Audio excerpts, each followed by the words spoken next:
बस एक ही प्रार्थना है, वहां पर आपको जाना है तो मुझे भी दासी के रूप में ले जाओ। लेकिन भगवान बोले मैया चिंता मत करो, मैं परसों ही वापस आऊंगा। जैसे भगवान ने परसों कहा तब एक आस बच गए। सुबह सुबह अक्रूर जी बोले कि कन्हैया अब हमें चलना चाहिए, बहुत देर हो रहा।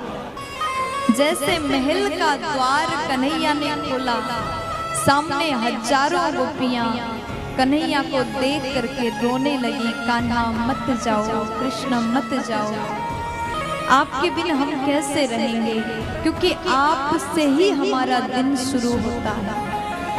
आप हमारे जीवन धन हो, आप हमारे प्राण आधार हो, मत जाओ मत जाओ। रोकने लगी, लेकिन भगवान क्या करते, जाना जरूरी है। बस भगवान सबसे कहते हैं परसों आऊंगा। गौशाला की ओर देखा, समस्त गायें रो रही हैं। आज पूरा वृंदावन, पूरा ब्रजमंडल और कन्हैया पड़े। तब कुछ गोपियां विदा रथ की ओर कन्हैया पड़े। तब कुछ गोपियां विधाता को कोसने लगी। अहो विधाता तवन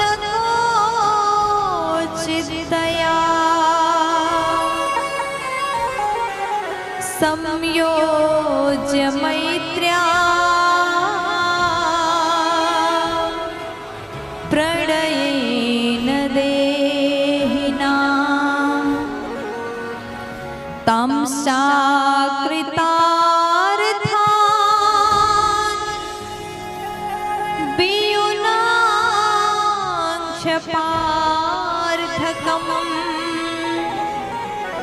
विक्रीडितं ते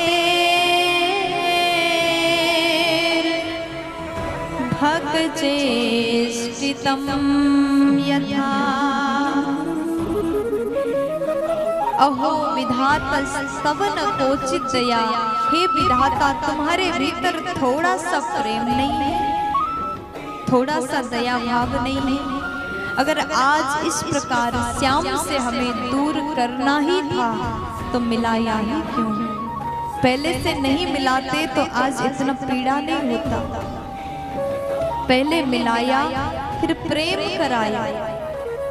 अब प्रेम इस प्रकार हम उनसे करते हैं, एक पल भी अगर वो नजरों से दूर हो जाए तो हमें जीना मुश्किल हो जाता है। विधाता हमारे साथ ऐसा क्यों कर रहे हो? आज गोपियां विधाता को डांटने लगी, कोसने लगी। अरे तुमने तो हमारे साथ में खेल खेला।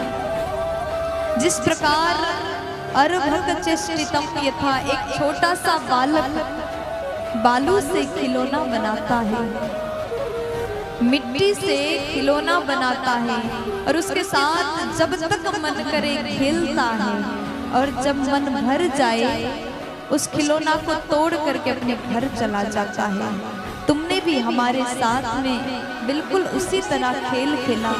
जब मन किया कृष्ण से मिलाया, जब मन किया प्रेम कराया, और आज तुम्हारा मन भर गया ना, और हमारे प्रियतम को हम कृष्ण हमें छोड़ के जा रहे हैं। अब हम उनके बिन कैसे रहेंगे? वृंदावन के प्रत्येक गोपियां कृष्ण के वियोग के पीड़ा में रोने लगी।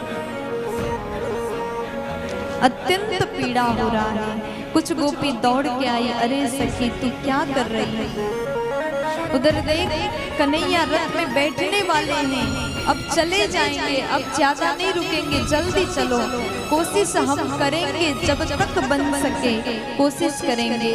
हमारा प्रयास रहेगा कि वो ना जाए, रुक जाए। समस्त गोपी गई, रथ के सामने लेट गई। अगर आपको हमें छोड़ के जाना ही है तो हमारे ऊपर से रथ चला जाए। जब आप हमें छोड़ के जाओगे तो हमारा जीवित रहना कोई अर्थ नहीं। जब हमारे जीवन में आप ही नहीं रहोगे तो हम जी कर के क्या करेंगे? क्योंकि ये गोपियां भगवान से इतना प्रेम करती है, इतना प्रेम करती है। जीती है तो केवल कृष्ण के लिए। आज गोपियां कान्हा को रोक रही है। राधा रानी दौड़ के आई, जैसे देखा कृष्ण छोड़ के जा रहे हैं तो राधा रानी ने रोका नहीं, कुछ भी नहीं कहा, बस कन्हैया को देखने लगी। भगवान अपने बंसी राधा रानी के हाथ में रख देते थे। गोपियां कहती हैं जब जा ही रहे हो तो ये बंसी को लेके क्यों नहीं जाते, ये तो तुम्हें प्रिय है ना। हो सकता है हम आपके लिए प्रिय नहीं हो इसलिए हमें छोड़ के जा रहे हो, लेकिन बंसी को तो सदैव अधरों से लगाते हो तो लेके क्यों नहीं जाते। तब आज कान्हा कहते हैं कि देखो गोपी, आज के बाद इस हाथ में बंसी नहीं, युद्ध के लिए शस्त्र अस्त्र हो। राधा रानी देखती है लेकिन रोका नहीं। मन में पीड़ा है, दिल में दर्द है, पर रोके तो कैसे रोके, क्योंकि भगवान को साथ देने के लिए, भगवान की शक्ति, भगवान की प्रेम बन करके श्री राधा रानी आई। राधा कृष्ण अलग नहीं है, प्रेम ने जब मूर्तिमान रूप लिया तो राधा बन जाता। राधा कृष्ण से अलग होकर के भी एक है। राधा रानी जानती है अगर मैं रोऊंगी और कन्हैया को रोकूंगी तो भगवान रुक भी जाएंगे। राधा रानी जानती भगवान रुक जाएंगे, लेकिन अगर मैं रोक दूं तो संसार में जिस काम के लिए आए वो कार्य पूर्ण नहीं होगा। दुष्टों का संहार कैसे होगा, धर्म की रक्षा कैसे होगा।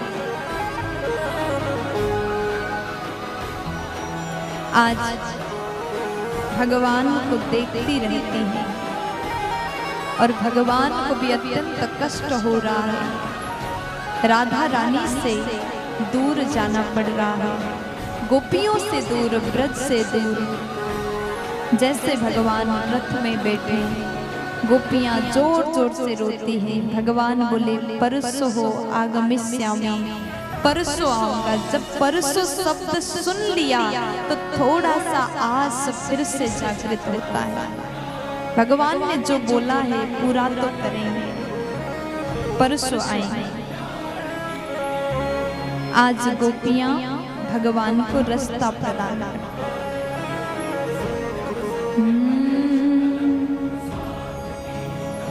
आज कन्हैया ब्रज से विदा ले रहे हैं।